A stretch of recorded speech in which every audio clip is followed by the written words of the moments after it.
పెద్దపల్లి జిల్లా మంథని పట్టణంలో నాగుల చవితి సందర్భంగా ఉదయం నుంచే భక్తులు నాగమయ్య ఆలయానికి చేరుకుని పూజలు చేశారు. పట్టణంలోని నాగమయ్య దేవాలయాలను ప్రత్యేకంగా పూలదండలతో అలంకరించారు.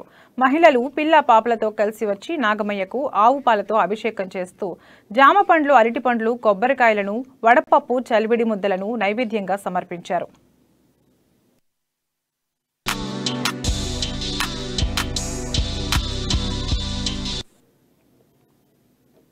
దేవాలయాలలో దీపాలను వెలిగించి మహిళలు తమ భక్తిని చాటుకుంటున్నారు. మంథని పట్టణంలోని బోయిన్పేటలో వెలిసిన నాగులమ్మ పుట్ట వద్ద పెళ్లి కావలసిన అమ్మాయిలు, సంతానం కోసం ఎదురు చూస్తున్న జంటలు నాగమయ్యకు ప్రత్యేకంగా గుడ్లను, బెల్లం, కొబ్బరి ముక్కలను నైవేద్యంగా సమర్పించి ప్రదక్షిణలు చేసి ముడుపులు కట్టారు.